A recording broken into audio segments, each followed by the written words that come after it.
Agora nós vamos à palavra de Deus, porque nós precisamos aprender do Senhor, amém?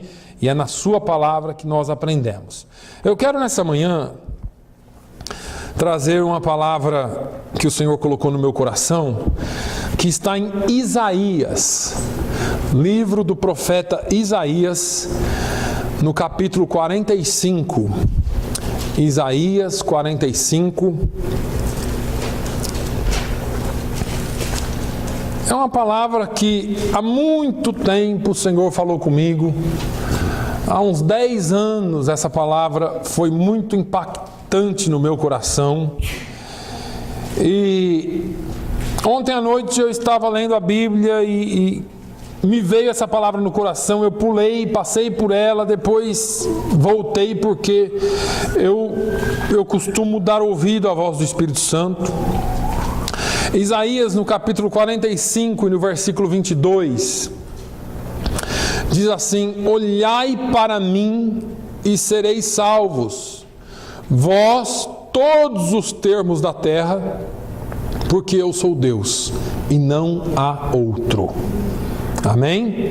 Olhai para mim e sereis salvos, vós todos os termos da terra, porque eu sou Deus e não há outro. Hoje é dia 11 de setembro, né? O dia fatídico dos Estados Unidos, o dia em que nós vimos Nova York e esta nação tremer, um dia em que o mundo todo parou para assistir uma fatalidade, um crime que chocou o mundo. Eu me lembro, eu estava nessa época num dos cursos que eu tive que fazer, que era o dia todo, era tempo integral, e eu liguei para minha casa no intervalo e minha esposa falou: você está sabendo o que aconteceu? Eu falei: não. E ela me contou, e ali eu já fiquei chocado, mas depois, quando eu comecei a ver as cenas, foi algo incrível, aquilo me chocou demais. E nós temos vivido de lá para cá um mundo aterrorizado. De lá para cá muitos atos de terrorismo, muitas coisas aconteceram. O homem não tem mais paz, não tem mais segurança. Parece que a humanidade perdeu a segurança que tinha. Com a globalização, tudo que nós vemos e ouvimos são notícias ruins. E parece que a mídia descobriu a veia do ser humano, não é? Onde o ser humano gosta, parece que o ser humano é atraído por essas coisas. Então todos os canais que você liga sempre tem uma coisa acontecendo, sempre tem um ato de terrorismo acontecendo, uma guerra, rumores de guerra, coisas que nos mexem com a alma, com o espírito. E com todas as coisas que acontecem à nossa volta, a nossa tendência é colocar os nossos olhos em todas as coisas, e durante 6 dias na semana nós esquecemos de Deus. Ou se lembramos é só para pedir alguma coisa ou rapidinho. E eu sempre falo aqui do nosso culto, da nossa adoração, 7 dias por semana. A nossa vida parece que de uns anos para cá mudou radicalmente. Estamos muito ocupados, a nossa agenda cheia. Sempre existe algo acontecendo na nossa vida que nos impede, na verdade, até de orar, ler a Bíblia, buscar a Deus com mais frequência. Quando eu leio esse versículo, olhai para mim e sereis salvos, e vejo o quanto Jesus falou da nossa dependência de Deus, da nossa vida com Deus, da forma como deveríamos viver. Depois nós vamos ter Paulo falando nas suas cartas, vamos ter Pedro falando, João falando, Tiago falando, e todos os escritores do Novo Testamento falando da nossa dependência em Deus. E eu me pego questionando a mim mesmo, por que quando nós estudamos a palavra de Deus, nós sabemos a verdade, entendemos a verdade, mas mesmo assim parece que nós não olhamos muito para Deus. Para onde nós, como seres humanos, costumamos olhar? Hoje nós olhamos muito para o mundo. Hoje nós olhamos para tudo que está acontecendo em volta do mundo. Algumas pessoas, você tem até dificuldade de se assentar junto para comer uma refeição, porque a conversa dessa pessoa é só reclamação, a conversa daquela pessoa vai ser só reclamação. Olha o que aconteceu aqui, olha o que está acontecendo lá, olha isso está ruim. Nós focamos em tudo que está no mundo e nos esquecemos da palavra de Deus. A palavra de Deus diz que a nossa amizade com o mundo constitui-se inimizade contra Deus. Eu estou falando aqui de olhar para o mundo numa questão de terror, de medo, de tudo que acontece, mas muitos de nós, muitas vezes, olhamos para o mundo como amigos.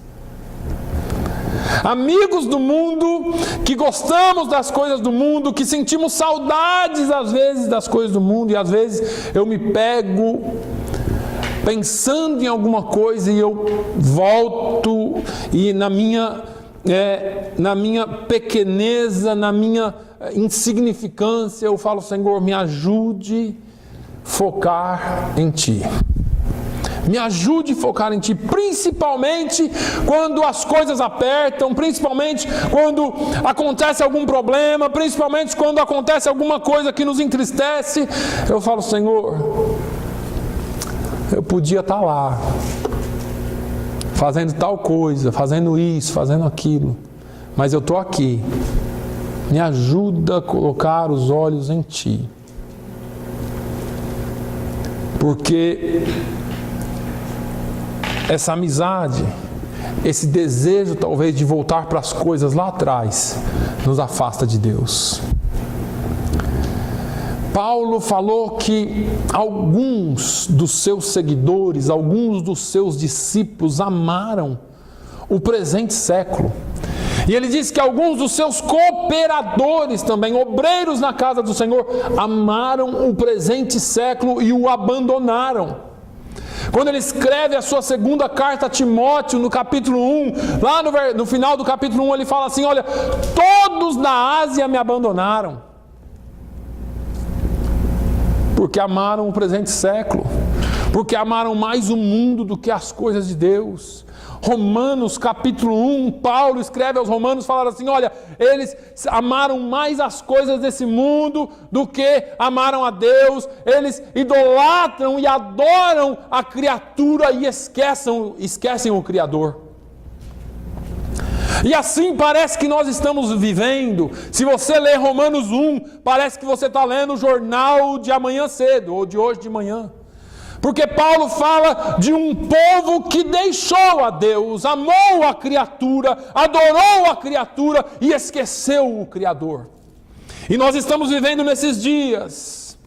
Quando você lê 1 Timóteo capítulo 4, você vai ver Paulo falando: olha, porque sobrevirão tempos trabalhosos.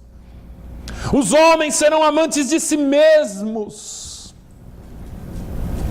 Os homens não farão nenhuma questão ou não honrarão a pai e mãe. Os homens serão homens caluniadores, homens desobedientes a pais e mães, pessoas que não amam a Deus e que amam o mundo.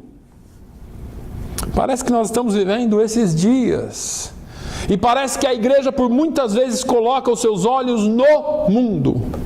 Os nossos modelos são o mundo, a nossa moda é ditada pelo mundo, as coisas à nossa volta são coisas que nós aprendemos com o mundo, e a palavra de Deus diz que nós não somos deste mundo, nós somos cidadãos e concidadãos dos céus. A palavra de Deus diz que nós somos aqui como peregrinos neste mundo, estamos de passagem nesse mundo. Mas nós nos apegamos tanto a Ele, não é? As nossas coisas, aquilo que nós temos. E trocamos as coisas de Deus pelas coisas do mundo. E a voz ecoa, dizendo: olhai para mim e sereis salvos. Vós, todos os termos da terra, porque eu sou Deus e não há outro. Essa palavra é muito profunda, porque muitos têm trocado a glória de Deus. Muitos têm feito do seu dinheiro o seu Deus. Muitos têm feito do seu carro, da sua casa, do seu trabalho o seu Deus. E Deus ainda é Deus e não há outro. Não há outro Deus. Mas para onde mais olhamos? Olhamos para os problemas da vida. É interessante como que os problemas da vida são poderosos para nos afastar de Deus. E principalmente quando nós olhamos demais para eles. Quando nós colocamos a nossa atenção demais neles. Um dia desses eu falei com uma pessoa e ela disse para mim: durante toda a minha vida de cristão, eu nunca pensei que fosse passar por uma prova dessa, por um problema desse. Porque os olhos focaram no problema. Porque o problema se avolumou de tal forma que foi capaz de separá-los de Deus. E assim nós temos visto muitos. Nós temos visto pessoas que deixaram-se ou não foram fortes o suficiente, ou não olharam para Deus o suficiente e olharam para o seu problema. Todo mundo conhece a história de Davi e Golias aqui. Todo mundo sabe que Israel começou a olhar para o tamanho do gigante. Todo mundo conhece essa história de cor salteada. Se você voltar lá em 1 Samuel, capítulo 17, só para nós termos uma referência do que eu estou falando, você vai ver que Davi chega para trazer comida para os seus irmãos, para receber notícia de como está. E Davi, aquele menino, aquele moço ainda, vai chegando no arraial e ele começa a ouvir aquele negócio. Começa a ouvir aquelas palavras meio ininteligíveis ainda, e ele vai chegando e dando ouvido. E aquela voz, não sei se muito grossa, se muito alta, mas diz que falava muito alto, gritava, bradava lá do outro lado: não tem um homem aí, não tem um homem que possa lutar por Israel. Ele ficou olhando, e eu acho que a maior decepção de Davi foi chegar nas fileiras do exército de Israel e ver que ninguém se mexia. E Davi ficou olhando aquele negócio e falou assim: ninguém vai lutar. Ninguém vai lutar por Israel. Ninguém vai lutar por Israel. Quando você vai no capítulo de número 17, lá no final do versículo, do capítulo, nos versículos 45 em diante, quando Davi já está frente a frente com Golias, no 45, Davi, porém, disse ao filisteu: tu vens a mim com espada e com lança e com escudo. Eu, porém, vou a ti em nome do Senhor dos Exércitos, o Deus dos Exércitos de Israel, a quem tens afrontado.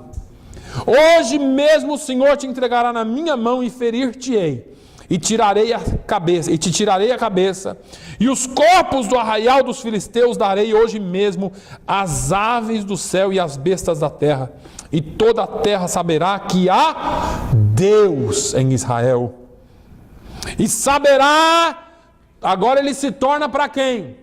Para o povo de Israel. E saberá toda esta congregação que o Senhor salva. Não com espada nem com lança, porque do Senhor é a guerra, e Ele vos entregará na nossa mão. Meus irmãos, os problemas sempre virão. Ou você está saindo de um, ou você está em um, ou você está entrando em um. E se você não sabe ainda, você deve estar entrando em um. Problemas nós sempre teremos. A questão é a atenção que você vai dar ao problema. E eu não estou dizendo que você tem que negar que tenha problema, porque nós não somos adeptos da teologia da negação. Não, problema não existe, isso aqui Deus sabe de tudo e você, com toda a irresponsabilidade, não assume seus problemas. Nós precisamos assumir o problema, sim. Existia um problema, chamado gigante Golias. Estava lá. Era grande, era forte. Invencível, não. Não existe problema invencível. Não existe problema insolúvel. Não existe quando nós colocamos os nossos olhos no Senhor. Olha aqui, e saberá esta congregação que o Senhor salva. O poder não está em nós. A força não está em nós. A força é Ele. Ele é dono de todas as coisas, Senhor de todas as coisas, e Ele domina todas as coisas. Eu me lembro quando os anjos chegaram para falar com Abraão. E olha, Abraão, tal tempo, tal, você terá um filho. Eu, filho? E o anjo faz uma pergunta muito interessante para ele. Haveria, porventura, alguma coisa impossível para o Senhor?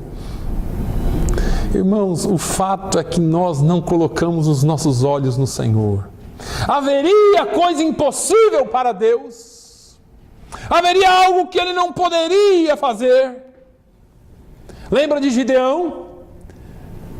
Deus chama Gideão, o anjo do Senhor encontra Gideão debaixo de um carvalho e diz: Gideão, o Senhor é contigo, varão valoroso. Olha, Deus te escolheu para essa obra. Eu? A minha casa é a menor da tribo e eu sou o menor da minha casa. Como eu vou fazer isso? O anjo vai embora. O anjo volta depois, fala com ele. E um dia Gideão estava com tanto medo, que o Senhor acordou ele. De madrugada. Gideão, acorda aí. Vai lá no assentamento, lá no exército do inimigo. No exército do inimigo. Eu quero que você vá lá. E Gideão, ainda com medo tomou uns homens consigo e foi devagarzinho à noite, pé por pé. E chegou na beira do acampamento do exército inimigo, milhares e milhares de homens.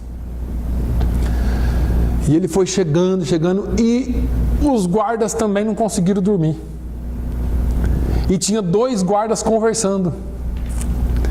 E os guardas, um falando com o outro: rapaz, eu tive um sonho. E Gideão, quietinho para todo mundo, que ele queria ouvir o que o rapaz estava falando.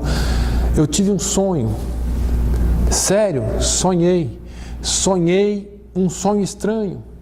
Que sonho que você sonhou? Que um pão de cevada vinha por sobre o exército, o nosso exército destruía tudo. E o outro soldado do exército inimigo que estava ouvindo disse assim: não seria porventura este Gideão, o homem de Deus que irá nos destruir? O próprio exército inimigo já tinha tido a revelação de que seria destruído. Meu Deus. O guarda já estava amedrontado. E Deus fez Gideão ouvir aquilo. Se você quiser ler a história toda, está lá em Juízes, no capítulo 6. Deus permitiu que Gideão ouvisse aquilo para fortalecê-lo. Irmãos, quando Deus é contigo, quando você coloca os seus olhos no Senhor, não existe problema grande demais, não existe coisa difícil demais, porque não é na sua força, mas é na força do Senhor que nós caminhamos. Agora, além de olhar para o mundo, além de olhar para os problemas, nós olhamos para alguém que nos mata todos os dias. Essa aqui é o pior. Nós olhamos para nós mesmos. Se eu fosse falar disso aqui, eu sempre falo aqui, irmãos, da nossa incapacidade. Se eu fosse falar disso aqui, já para tudo e desiste tudo aqui mesmo, porque se a gente for olhar para nós mesmos, é melhor parar. É melhor parar tudo, viver o mundão aí. Nós não temos condições de nada por nós mesmos. Somos falhos. Somos pecadores, somos pessoas que erram o tempo todo, nós nos decepcionamos com nós mesmos o tempo todo. olhamos demais para nós mesmos. Se você pegar no começo da Bíblia, você vai ter desde Caim, ou melhor, desde Adão e Eva. Por que Adão e Eva pecaram? Porque a serpente falou assim: olha, se vocês comerem, vocês vão ser iguais a Deus. Vocês vão ter conhecimento do bem e do mal e serão iguais a Ele. Opa, nós iguais a Ele. Falou o que eu queria ouvir. O nosso ego. Se você olhar para Caim, Caim se revoltou por quê? Porque Deus não recebeu a minha oferta. Deus desde o início havia instituído um rito para o pecado, para o sacrifício. Deus não coseu folhas. Quem fez folhas para se cobrir foi o homem e a mulher. Deus matou um animal e fez vestes com pele de animal, já simbolizando que o pecado seria coberto com derramamento de sangue. Caim vai e apresenta o que para Deus? Frutos da terra, colheita. Sabe o que era isso? O meu trabalho é suficiente para cobrir os meus pecados. O meu trabalho, isso aqui é do meu trabalho, viu, Senhor? Isso aqui fui eu que fiz, fui eu que ralei, fui eu que capinei, fui eu que arei a terra, fui eu que plantei, tudo isso aqui, olha, isso aqui é tudo fruto do meu trabalho. Deus não está preocupado com o seu trabalho, porque não é por obras, é pela graça, é pelo sangue, e hoje nós temos o sangue do Cordeiro. Não é pelo que eu faço. Lembra de Ananias e Safira? É o meu dinheiro. Eu vou chegar aqui, eu vou ficar com a minha moral lá em cima com o pastor, porque eu vou dar aquele dízimo gordo. Não é o seu dinheiro, não é o meu dinheiro, as minhas posses, mas é aquilo que Deus é na minha vida. Agora, se a gente fosse seguir, a gente ia muito longe. Eu só vou... abre a sua Bíblia em Amós, se você puder encontrar Amós. Está lá no Velho Testamento mesmo, depois de Joel. Ezequiel, Daniel, vai lá um pouquinho para frente, Oséias, Joel. Você vai achar Amós, depois de Joel. Essa palavra eu li ontem também. Deus falou bastante comigo nessa palavra. Porque, apesar de ser no Antigo Testamento, apesar de ser uma profecia para o povo de Israel, não muda muito para a gente hoje. Quando você vai no capítulo 5 de Amós, nos versículos 21 e 22 ali, ou até o 23, olha o que Deus usa Amós para falar com o povo. Amós 5 e 21. Aborreço, desprezo as vossas festas, e as vossas assembleias solenes não me dão nenhum prazer. E ainda que me ofereçais holocaustos e ofertas de manjares, não me agradarei delas, nem atentarei para as ofertas pacíficas de vossos animais gordos. Afasta de mim o estrépito de teus cânticos, porque não ouvirei as melodias dos teus instrumentos. Eu fiquei pensando nisso aqui. Se você ler esse livro todo de Amós, você vai entender isso aqui. Israel chegou num ponto que estava tão distante de Deus que eles se reuniam, faziam congressos das irmãs, da mocidade, dos varões, do coral, da escola dominical, fazia congresso para tudo. Fazia congresso de tudo quanto é jeito. A assembleia solene era o culto de domingo de manhã, nosso, e de sábado deles. Se juntavam lá e cantavam, ofereciam sacrifícios, e Deus olhava para o coração. Assim como Ele olha e está olhando para o seu coração hoje. Deus olha e sabe exatamente o motivo de você estar aqui. Deus não se impressionou com o seu cheque dentro do envelope hoje. Deus não se impressionou com a sua roupa que você veio vestido aqui hoje. Deus não se impressionou com a sua gravata, com o seu vestido, com o seu penteado, com o seu novo estilo de cabelo. Nada disso. Deus está olhando para o seu coração. E às vezes nós chegamos aqui e cantamos para alguém ouvir. Olha como eu estou cantando bem. Olha que o louvor hoje arrebentou a boca do balão. Eu quero saber como é que Deus recebeu o nosso louvor. Porque talvez a sua voz seja mais ou menos igual à minha, esganiçada de vez em quando. Não alcança a altura, desafina um pouquinho.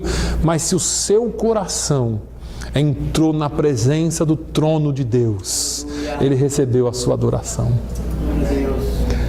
Esse povo cantava, Deus falou: olha, eu não vou receber mais o estrépito dos teus cânticos, e nem a melodia que sai dos seus instrumentos.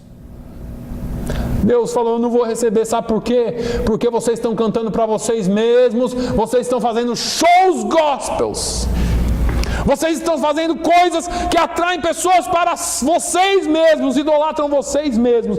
Não, eu não recebo mais nada disso. Deus exige perfeita adoração a Ele, e a perfeita adoração a Ele provém de um coração puro diante da presença dEle. Não importa o quão bonito você canta, não importa o quanto você oferta, não importa quantos aleluias, quantos améns, quantos glórias a Deus você está dando aqui hoje. Talvez você esteja aqui hoje que nem Ana, o coração está quebrantado diante de Deus pelos problemas, mas o Senhor ouviu a sua oração, e é isso que importa. É isso que importa, porque quando você entra na presença dEle, não é a seu respeito, não é a sua pessoa, não é a minha pessoa, é a pessoa santa e bendita, o único que é digno de ser louvado, e este é Jesus Cristo de Nazaré. Amém. Aleluia. Jesus disse: se alguém quiser vir após mim, negue-se a si mesmo. Existe sim algo que você precisa fazer na salvação: é negar-se a si mesmo. É deixar de ser, não deixar de ser você, mas deixar de centralizar as coisas em você. Parar de olhar para o seu umbigo, parar de olhar só para você e entrar aqui na igreja e dizer: Senhor, me dê, Senhor, eu quero, Senhor, eu preciso, Senhor, me dá. Não, Senhor, toda a glória é sua, tudo que eu tenho é seu, tudo que eu sou é para ti, toda a minha vida eu coloco no seu altar e nas suas mãos. Usa-me nas tuas mãos, e você vai ver o que é que Deus vai fazer na sua vida. O fato é que pregamos e ouvimos um evangelho hoje do eu. Você merece, Deus vai te dar, a vitória é sua. Olha, a vitória já foi sua quando Jesus Cristo morreu na cruz do Calvário. O dia que você entregou sua vida a Ele, Ele te garantiu vitória eterna. Agora, as coisas que acontecem aqui na terra, todos nós vamos passar. Eclesiastes, o escritor Eclesiastes, Salomão, falou assim: olha, o sol nasce para todos e a chuva cai sobre todos. Todos nós vamos passar por tudo. Ah, aquele ali é ímpio, por isso que está com câncer. Olha, se você não, Deus vai te colocar numa cama. Para com esse negócio. Para com esse negócio. Enquanto nós estivermos aqui, nesse tabernáculo humano, você pode ter câncer, você pode ter tudo que o ser humano pode ter. Eu não estou dizendo que você vai ter, em nome de Jesus. E se você tiver, nós oramos. Se Deus quiser, Ele cura. Se Ele não quiser, Ele não cura. Ele é Deus. A questão é a seguinte: todos nós estamos sujeitos a tudo nessa terra. Como você se apresenta a Ele é que faz a diferença. Como você chega na presença dEle é que faz a diferença. Mas vamos lá. Deus disse: olhai para mim e sereis salvos. Nós poderíamos falar muitas coisas aqui, mas eu não quero extrapolar o horário. Quando você vê João Batista foi o cara que poderia se gloriar em alguma coisa. João Batista recebeu uma profecia desde muito cedo. João Batista recebeu o Espírito Santo dentro da barriga da sua mãe. Sabe o que é isso? É único na vida, único na história, que recebeu o batismo ou recebeu o Espírito Santo dentro da barriga da sua mãe. Quando as duas mães se encontraram, o bebê pulou de alegria dentro da barriga da mãe. Não sei se de alegria, não sei se de reverência, eu não sei o que foi, mas ele foi cheio dentro da barriga da mãe. A mãe saiu falando, profetizando, glorificando a Deus, porque havia se aproximado do Messias. A história não fala mais nada sobre o João Batista. João Batista sumiu na história. Anos depois ele reaparece, vestido de pelo de camelo, comendo gafanhoto no deserto e comendo mel. E batizando. Ele vem com uma pregação esquisita. A pregação de João Batista ia de encontro a todos os ritos de Israel. Porque os ritos sacrificiais perdoavam ou encobriam os pecados. João Batista vem com uma história diferente. Raça de víboras, pecadores, arrependei-vos, porque o reino de Deus é chegado, está próximo. Aquilo incomodou muita gente. No entanto, a palavra era poderosa e atingiu a vida de muitos que começaram a segui-lo. João Batista então tinha um número muito grande de seguidores e começou a batizá-los no Rio Jordão. João Batista era o sujeito que poderia dizer assim: eu sou um profeta de Deus, eu sou usado por Deus, o negócio aqui comigo é dedo na cara mesmo, eu falo o que Deus manda mesmo, eu sou. João Batista está batizando um dia, aparece umzinho lá, ninguém conhecia, vem andando, e João Batista, eu fico pintando esse quadro na minha mente. Talvez o próximo veio para ser batizado, João Batista para e fica olhando, e vem aquele sujeito andando lá, e vem chegando, e João Batista não suporta. Porque quem conhece a Deus e quem olha para Deus, dá a glória a Deus, porque Ele é digno. Quem sabe quem é Deus, quem tem Deus, conhece quando é Deus que faz. Quando Jesus vem se aproximando, João Batista não suporta. A palavra dele muda. Agora ele não acusa mais, ele não chama mais de pecadores, mas ele diz: eis aí o Cordeiro de Deus que tira o pecado do mundo. João Batista não apontou a si mesmo, não falou de si mesmo, mas quando ele viu o Cordeiro de Deus, ele não resistiu, ele apontou para Jesus. Que a nossa vida seja uma vida que aponte as pessoas para Jesus. Precisamos apontar as pessoas para Jesus. Temos muitos exemplos na Bíblia. Se você for para Atos, você vai ver Estevão. Estevão está sendo julgado. E quando ele começa a ser julgado, ele abre a boca e começa... É inacreditável o conhecimento bíblico histórico de Estevão.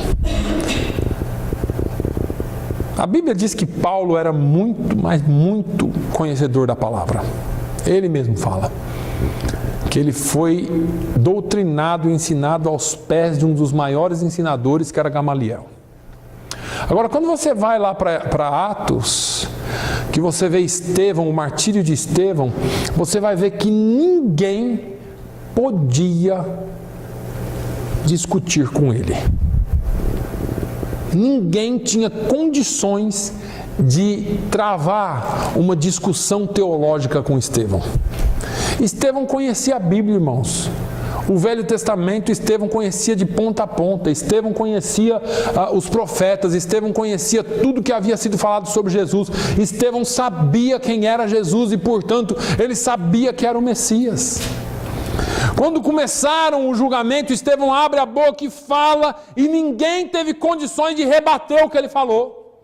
Tanto que chegou uma hora que eles não conseguiram mais, mata o cara logo, porque nós não podemos mais ouvir ele. Agora, quando eles começaram a apedrejar Estevão, Estevão não falou: mas eu falei para vocês, olha, eu disse, eu mostrei todo o meu conhecimento, vocês vão me matar. Estevão olha para cima e diz: eis que vejo os céus abertos e o Filho de Deus assentado à destra do trono de Deus. Os olhos dele sempre se mantiveram firmes em Jesus. Olhamos para o mundo, olhamos para os problemas, olhamos para nós mesmos, mas Deus quer que você coloque os seus olhos em Jesus. Em Jesus. Paulo, quantas vezes Paulo colocou seus olhos em Jesus? Eu me lembro quando as profetisas, ou o profeta chegou em Paulo e disse assim: olha, de quem que é essa cinta aqui, esse cinto aqui? E alguém disse: é de Paulo. Ele disse: olha, o dono desse cinto aqui não pode ir para Jerusalém, que se ele for para Jerusalém, ele vai ser amarrado, preso, colocado na prisão, açoitado, tal. E os discípulos vieram tudo em Paulo. Paulo, não vai, Paulo. Não vai para Jerusalém, Paulo. Fica, Paulo, fica. E Paulo fala assim: o que vocês estão fazendo? Deixa eu dizer uma coisa para vocês: eu não só estou disposto a ser preso e açoitado, mas eu estou disposto a morrer pelo nome de Jesus. Irmãos, Paulo não tinha em nada o que se gloriar. Ele disse: tem alguma coisa que eu posso me gloriar, que seja na cruz de Cristo. Se existe algo em mim que deva se gloriar, que seja em Jesus. Nós não podemos de maneira alguma nos gloriar de nada. Nós não podemos de maneira alguma desviar os nossos olhos de nada. O escritor aos Hebreus diz assim: olha, olhando para o autor e consumador da nossa fé. Nós precisamos olhar para Jesus. Ele é o autor, Ele é o consumador. Ele começou e Ele terminou o trabalho na cruz do Calvário. E deixa eu te dizer, Ele vai voltar um dia. Amém. E quando Ele voltar, seja individualmente para cada um de nós, através da morte, ou seja, no arrebatamento que a Bíblia promete, que sejamos achados dignos de entrarmos nas mansões celestiais com Ele, porque colocamos os nossos olhos nele, no autor e no consumador da nossa fé, não por nada que tenhamos feito, mas por tudo que Ele fez por nós. Amém? Feche os seus olhos. Pai, eu te louvo, eu te bendigo, eu te agradeço, Senhor. Obrigado por esse dia, Senhor, que o Senhor nos deu. Esse é o dia que o Senhor fez. Obrigado, Senhor, por esse momento de adoração. Senhor, nós aprendemos pela Tua Palavra e nós queremos viver pela Tua Palavra. Meu Deus, talvez alguns de nós ou muitos de nós aqui entramos e chegamos aqui sem uma direção, olhando para os nossos problemas, para as nossas vidas, para o nosso eu, para o mundo, por tudo que acontece à nossa volta. Oh, meu Deus, mas eu quero te pedir nesta manhã, ajude-nos e esforce-nos, que o Teu Espírito Santo ensina-nos e dirija-nos a colocar os nossos olhos em Ti, na Tua Palavra, vivermos para Ti e por Ti, Senhor. Senhor, a começar em mim, faz uma obra maravilhosa neste meio. Faz uma obra maravilhosa nesta igreja, nessas vidas que aqui estão. Que os nossos olhos estejam atentos em Ti, Senhor. No Teu chamado, no Teu mandado, meu Deus. Muitos de nós já desviaram daquilo para o qual nós fomos chamados. Meu Deus, nos ajude a nos manter ou nos mantenha fixos em Ti, no nosso chamado, naquilo que o Senhor nos chamou para fazer. Que assim como Estevão, assim como João Batista, como Paulo, como Pedro, como os apóstolos, os discípulos, ainda que fossem perseguidos, colocaram o seu olhar em Ti, Senhor, assim nós queremos fazer. Ó meu Deus, e que nós sejamos encontrados dignos diante da Tua face, de sermos chamados filhos Teus, não só porque num dia nós levantamos a mão e o aceitamos, mas porque o Senhor nos tem aceitado. Obrigado, Senhor, ensina-nos a ser melhores discípulos, Pai, eu oro por aqueles que estão doentes, eu oro por aqueles que trabalharam essa noite e não puderam estar aqui. Eu oro, Senhor, por aqueles que estão afastados, enfrentando problemas, situações difíceis. Tu conheces a cada um, conhece o coração de cada um e sabe pelo que cada um está passando. Visita nessa hora, meu Deus, que o Teu Santo Espírito toque lá onde estiver. Pai, que nós possamos estar sempre abertos a receber a correção que vem de Ti e recebermos também o bálsamo que vem de Ti. No nome de Jesus, fortaleça a Tua igreja, nos dê uma tarde abençoada na Tua presença.